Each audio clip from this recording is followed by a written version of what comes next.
que é o deputado federal Ottoni de Paula, do PSD, que eu já agradeço imensamente o espaço aí na tão atribulada agenda de um deputado federal hoje aí em Brasília. Deputado pastor Ottoni de Paula, boa tarde. Boa tarde, é uma alegria muito grande estar com vocês aqui da nossa querida Rede TV. Deputado, há um tempo atrás eu o apresentaria chamando de deputado bolsonarista Ottoni de Paula, só que houve uma mudança. Eu queria saber do próprio deputado como que o senhor se define hoje. Hoje eu me defino como um deputado conservador, de direita, independente. Eu entendo que esta polarização que nós vivemos hoje é uma polarização tóxica. A polarização política ela é sempre bem-vinda e ela sempre aconteceu no Brasil. Já foi entre PT, PSDB, entre outros partidos, em vários municípios, em vários estados. É saudável. O problema é que a polarização que nós vivemos hoje é uma polarização de pessoas. Deixou de ser uma polarização de ideias. Com isto, nós não discutimos mais os reais problemas do Brasil. E em vez de fatos, a sociedade está se baseando em narrativas. Quem tem a melhor narrativa, ainda que falaciosa, é quem ganha o espaço. Isso é muito lamentável para a nossa democracia. É claro que isso é um reflexo do que tem acontecido em outros países e que infelizmente está acontecendo aqui no Brasil também, com essa polarização entre Lula e, neste caso, a família Bolsonaro. Deputado, eu tenho acompanhado alguns discursos que o senhor faz, inclusive na sua tribuna no Congresso Nacional, na Câmara dos Deputados, e me chamou a atenção porque desde semana passada, pelo menos, a gente vem falando do escândalo envolvendo o caso Master, que afetou de cheio a campanha de Flávio Bolsonaro. E me chamou a atenção porque num dos discursos que o senhor fez, o senhor disse que não te surpreendeu um eventual envolvimento de Flávio Bolsonaro, porque você já o conhecia, ele do Rio de Janeiro. Eu queria entender exatamente a que o senhor se referiu quando disse isso na Câmara. Eu fui o primeiro e único parlamentar de direita a dizer publicamente que a escolha do presidente Jair Bolsonaro por Flávio Bolsonaro era a pior possível, que Flávio não tinha envergadura moral para ser candidato a presidente da República representando a direita brasileira. Isso tudo porque quem é da política do estado do Rio de Janeiro conhece bem o modo como opera o senador Flávio Bolsonaro. Tanto que eu tenho certeza que após esse escândalo do Banco Master e dessa relação espúria entre ele e o maior fraudador do sistema bancário do Brasil, que é o Daniel Vorcaro, pessoa com quem ele tentou manter a falsa narrativa de que nunca tinha estado com ele, de que não conhecia, de que o caso Master ele é um problema da esquerda, ele é um problema de Lula, e acabou que o Flávio Bolsonaro foi pego na mentira. Eu não tenho dúvida nenhuma de que outros casos vão surgir, mostrando a falta de postura moral do senador Flávio Bolsonaro, o que eu lamento muito, porque, infelizmente, hoje a direita está sequestrada por essa opção, que é o senador Flávio Bolsonaro. A prova disso é que os votos que ele perde parece que não migram nem para Zema e nem para Caiado, não é? É como se o eleitorado ficasse assustado, negasse o voto a Flávio, não é? Mas também não se sente representado por nenhuma das candidaturas postas até esse momento, o que é muito lamentável, porque nós temos outras candidaturas experientes, ou outras candidaturas com estatura moral e que infelizmente parece que ainda não foram vistas e enxergadas pelo povo brasileiro, pelo povo conservador e pelo eleitorado de direita. Deputado, gostaria de falar sobre a sua própria trajetória agora, por quê? O senhor que já foi chamado de bolsonarista raiz, agora virou um crítico da família Bolsonaro. E nas redes sociais, por exemplo, há quem o chame até de esquerdista. No entanto, o senhor se define ainda como um candidato de direita e direita conservadora. Eu queria entender, então, em que momento foi esse que houve o rompimento com o bolsonarismo ainda se mantendo no espectro conservador da política? Primeiro que quem me chama de traidor, me chama porque não tem argumentação. Como não pode desmentir o que eu falo, então tenta me descredenciar. É aquela velha frase, como você não pode desmentir a mensagem, você tenta descredenciar o mensageiro. E chamam de traidor, criam fake news, levantam a minha vida de tudo quanto é forma para tentar manchar a minha imagem, mas graças a Deus eu estou de pé. E não estou de pé porque eu estou fazendo um levante contra a família Bolsonaro, ou eu estou revoltado contra a família Bolsonaro, não. Até porque eu tenho, pelo presidente Bolsonaro, ainda um profundo respeito.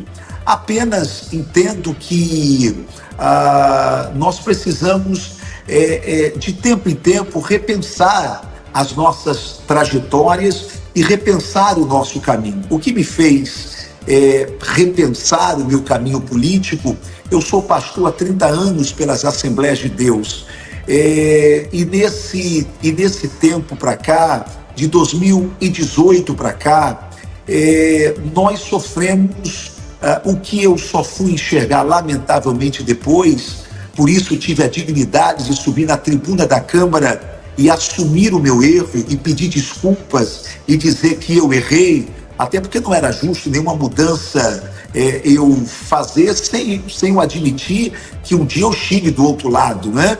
E o que aconteceu foi um verdadeiro sequestro da igreja por uma ideologia, não é? O que aconteceu com as famílias brasileiras aconteceu dentro das igrejas evangélicas. Quem votava em Lula era do mal, era do diabo, e quem votava em Bolsonaro é que pertencia aos céus, que pertencia a Deus. Como se Cristo fosse de direita ou como se Cristo fosse de esquerda. Então, um dia eu me peguei, algum tempo atrás, na tribuna, dizendo dentro de um contexto que eu receberia Lula à bala se ele viesse com os seus asseclas até a minha casa, visto que o Lula tinha, em uma reunião de sindicalistas, pedido para que os sindicalistas abordassem as famílias dos deputados, fazendo pressão política, e, se necessário, fosse na casa deles. Dentro desse contexto, eu disse que se Lula ou se os seus asseclas fossem na minha casa, seria recebido a bala. Bem, eu não tenho armas em casa, eu nunca usei arma, eu sou um cristão evangélico, nós não somos adeptos a isso, mas naquele momento ao me ver depois, um ano depois, vendo aquele vídeo, eu vi que eu estava mais parecido com Bolsonaro do que com Jesus, não é? Então, naquele momento, eu resolvi repensar. E ao repensar, eu tomei essa posição. Mas eu sempre fui um amigo crítico do presidente Bolsonaro. Sempre. Eu nunca fui, eu sempre estive aliado com o Bolsonaro, não por cargos, eu nunca tive cargo desse governo Bolsonaro. Até porque eu aprendi que na vida política ou você tem um verbo ou você tem a verba. Quem pega a verba tem que calar o verbo.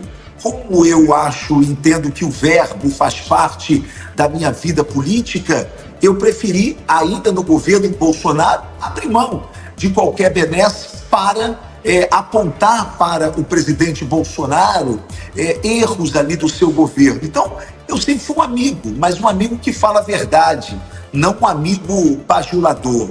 Então, até que chegou um momento que eu, após fazer outras críticas, precisei romper com o bolsonarismo. Mas deixa eu só lhe dizer aqui uma coisa: a direita é maior do que o bolsonarismo porque veio antes. O bolsonarismo ele é um fenômeno de 2018 para cá, e é um fenômeno ancorado em uma pessoa. é um fenômeno personificado, não é? E como todo fenômeno personificado, uma hora passa, mas a direita continua. A direita é maior do que o bolsonarismo e o conservadorismo é maior do que a direita. Por quê? Porque o conservadorismo perpassa todas as ideologias, todas. Você tem o conservador desde a extrema-direita até a esquerda. Você só não tem o conservadorismo na extrema esquerda, PSOL, PCdoB, ali você não tem. Mas o conservadorismo você tem até na esquerda. Você tem pessoas que votam em Lula, que votam no PT, mas que são conservadoras. Elas não são progressistas moralmente falando. Então, se a gente não entender isto, nós vamos colocar tanto o conservadorismo quanto toda a direita brasileira como se o bolsonarismo fosse o grande berço desses movimentos, tanto ideológico quanto esse movimento cultural, antropológico que é o conservadorismo. Não. Nós precisamos entender que o movimento bolsonarista, o fenômeno bolsonarista, ele é um fenômeno que tem aí talvez 12, 15% dos votos e da população, não é? Mas a direita e o conservadorismo é maior do que este movimento bolsonarista. O senhor acredita que hoje há uma relação desproporcional entre algumas alas da igreja evangélica e partidos políticos e candidatos que concorrem por determinados partidos? A igreja ela foi sequestrada sentimentalmente, né? Quase que espiritualmente. E foi sequestrada por essa narrativa que o bolsonarismo impôs para ela, né? De que existe um partido que é do diabo e existe um partido que é de Deus, não é? Como se o Valdemar Costa Neto fosse algum enviado por Deus. Aliás, o bolsonarismo ele é tão poderoso que ele santificou Valdemar Costa Neto. Ninguém mais lembra de quão corrupto foi Valdemar Costa Neto e o quanto que o PL sempre esteve no mar de corrupção e ainda está.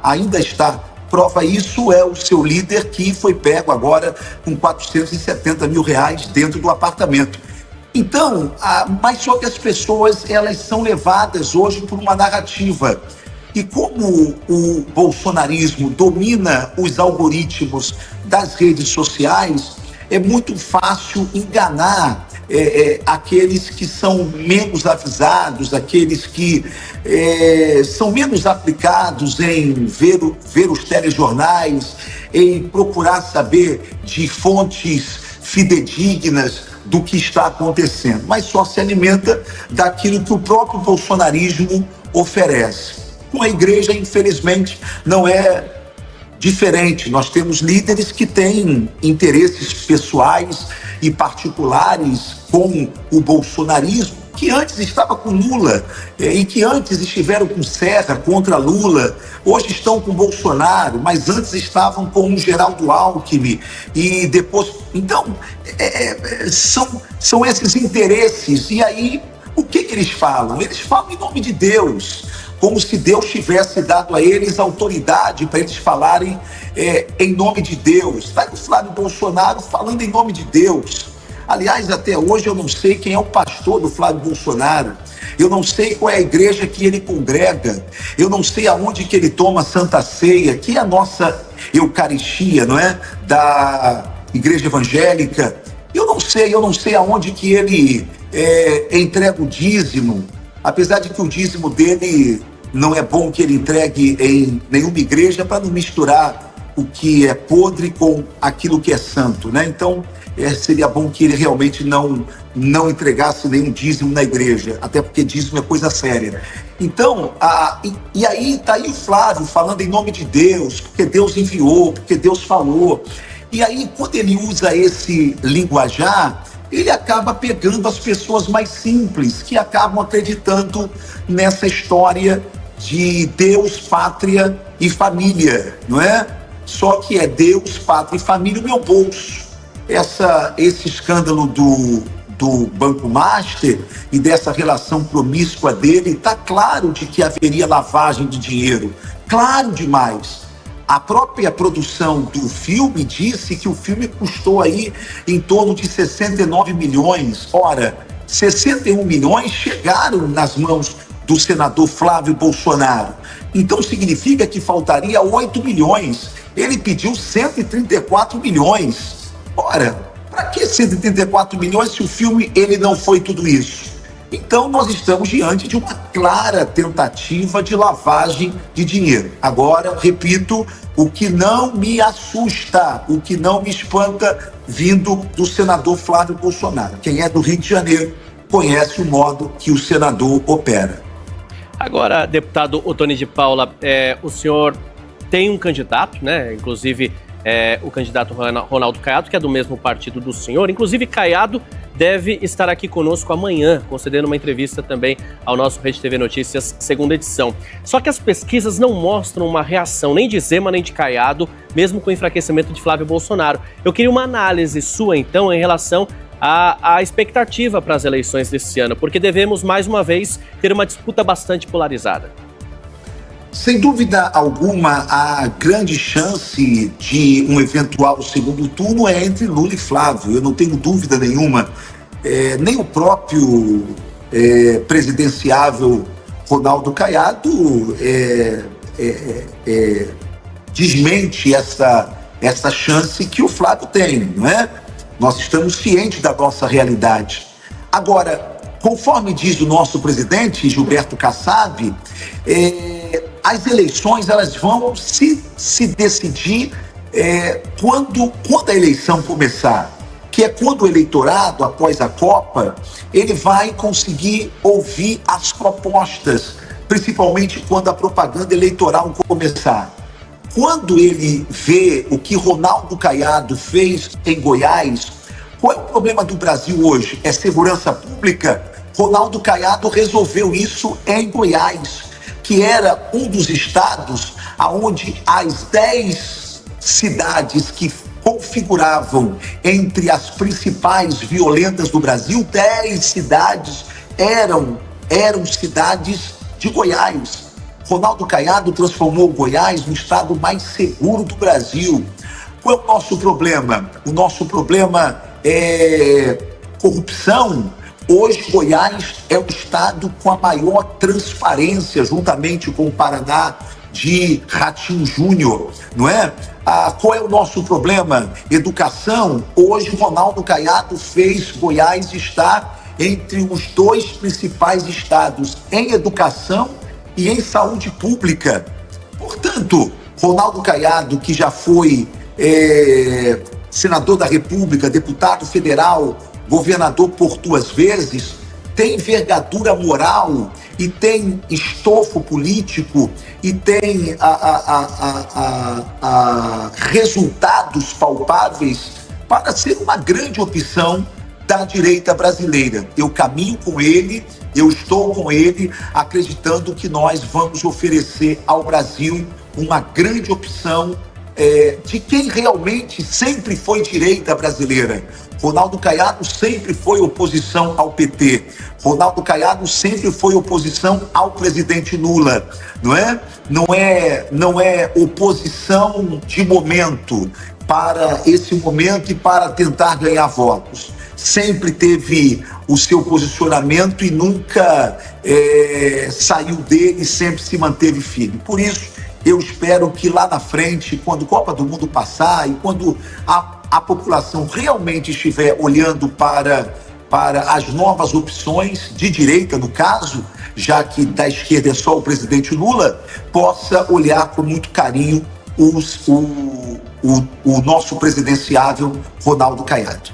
Deputado, a principal pauta que nos chega hoje de Brasília é justamente a redução da jornada de trabalho, o relatório será apresentado de forma oficial hoje, aí na Câmara, onde o senhor atua diariamente. Eu gostaria de ouvir a opinião do senhor em relação ao texto que deve ser apresentado, porque já houve entrevistas coletivas dando detalhes desse texto, um período de transição de no máximo 1 ano e já redução para esse ano da jornada de trabalho sem redução de salário. Gostaria de saber a opinião do senhor sobre esse projeto e como que deve ser a votação aí na Câmara. Eu acho um projeto altamente meritório, altamente justo, com uma adesão popular imensa. Pesquisas mostram que mais de 70% dos brasileiros concordam com a redução da jornada de trabalho.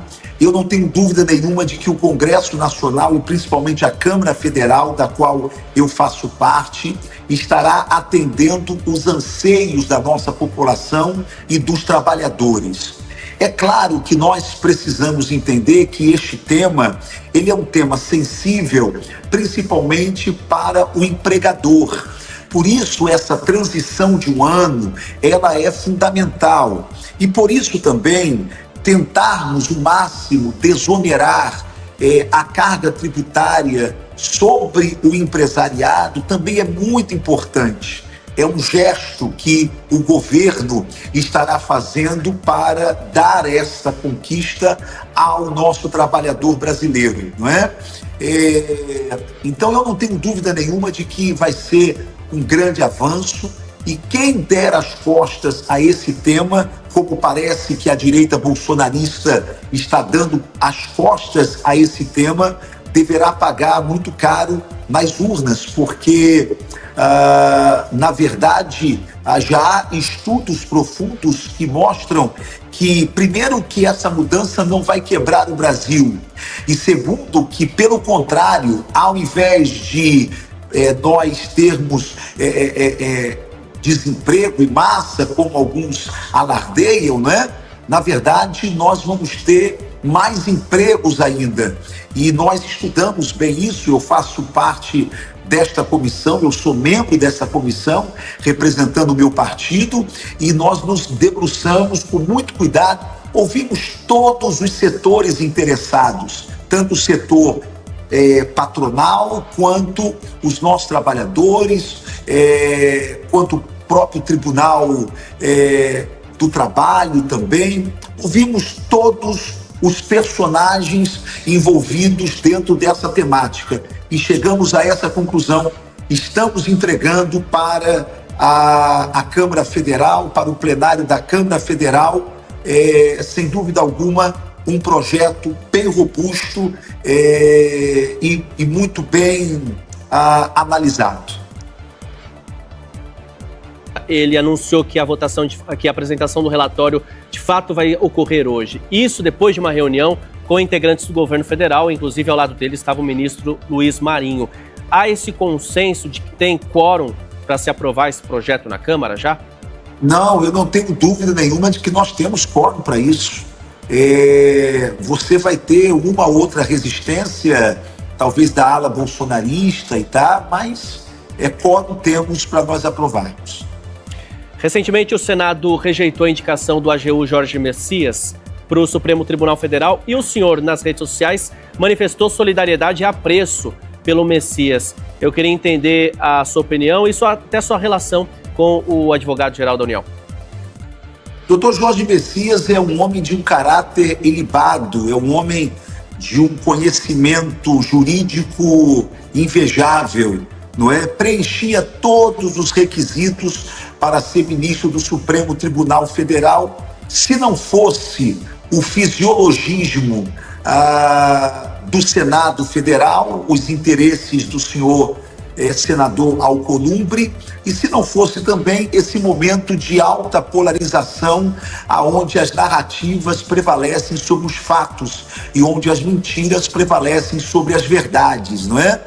E, infelizmente, foi criado algumas mentiras e algumas pressões, e o bolsonarismo se uniu ao centrão, não é? Aos interesses do centrão, ou de boa parte do centrão ali no Senado Federal, e impediram que o Jorge Messias, doutor Jorge Messias, fosse indicado à Suprema Corte. Eu tenho uma relação muito amigável com o doutor Jorge Messias, mas independentemente dessa relação pessoal que eu possa ter com o doutor Jorge Messias, o doutor Jorge Messias era um nome importante, principalmente para nós cristãos, conservadores, não é? Doutor Jorge Messias, ele é um evangélico pertence à Igreja Batista. É diferente do que tentaram falar contra ele, não é, sobre o tema aborto. Nunca foi um abortista. Aliás, olha a grande ironia. Ele pertence a um grupo da sua igreja que trabalha no acolhimento de mulheres que pensam em suicídio, em aborto, não é? Justamente para amparar essas mulheres. E logo ele foi acusado de ser um abortista, não é? Então eu não tenho dúvida nenhuma de que o que derrotou o senador, o nosso advogado-geral da União, Jorge Messias, foram os interesses outros do Senado Federal, principalmente interesses pouco republicanos, e o interesse do bolsonarismo, que queria impor essa derrota ao presidente Lula.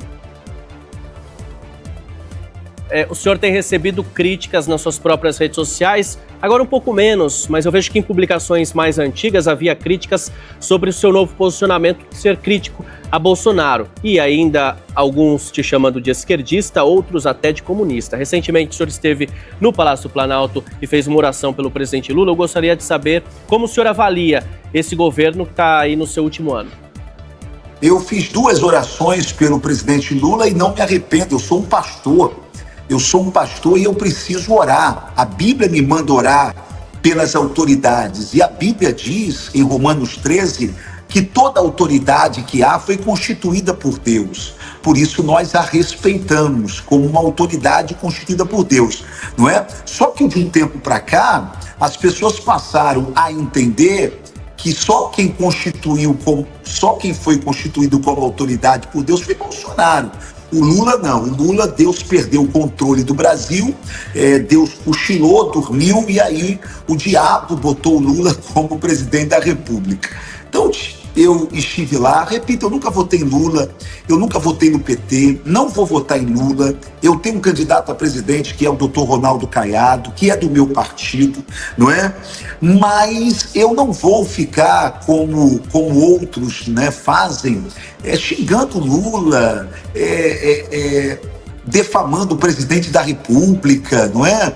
Eu tento manter uma relação cordial, respeitosa, mas crítica, até porque eu faço parte dessa oposição aí ao governo Lula, só que é uma oposição propositiva.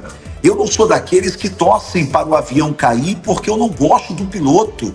Lula é o presidente, se ele der certo, o Brasil vai dar certo.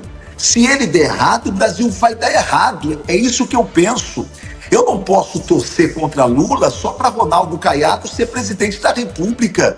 Eu não posso sabotar o governo Lula como deputado porque eu quero que o meu partido tenha o próximo presidente da República.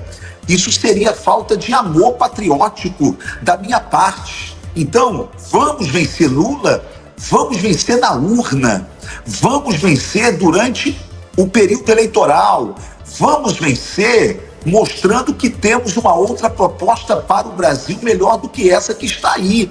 E se nós conseguirmos convencer a população, venceremos. Se não, Lula terá o seu 4º mandato como presidente da República.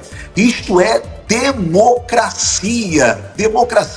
E aí vai o meu medo desta família, a família Bolsonaro, voltar ao poder, até porque boa parte deste voto que, mesmo após um escândalo, e talvez mesmo após outros escândalos que ainda virão do Flávio Bolsonaro, este voto que o Flávio ainda permanece tendo é o voto do antipetismo.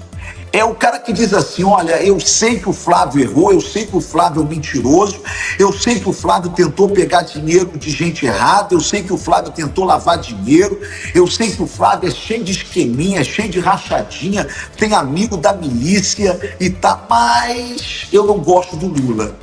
Então eu vou continuar com o Flávio. Então, boa parte deste eleitorado do Flávio é do antipetismo, é do antilulismo, não é? E é o que mantém o Flávio. A minha esperança é que, quando a população começar a ver outras opções, esse voto que se daria de graça a Flávio Bolsonaro seja um voto que seja redistribuído para outras opções da direita brasileira. Disponibilidade do deputado federal Ottoni de Paula, do PSD, nessa entrevista conosco aqui, mais de meia hora, falando com você que nos acompanha no YouTube, também no TikTok, no nosso Rede TV Notícias, segunda edição. Deputado, muito obrigado, e tem muito trabalho hoje aí em Brasília. Logo mais vai ser apresentado ali do relatório do deputado Léo Prates sobre a redução da jornada de trabalho. Então, obrigado por nos atender hoje. Sucesso a todos e um grande abraço.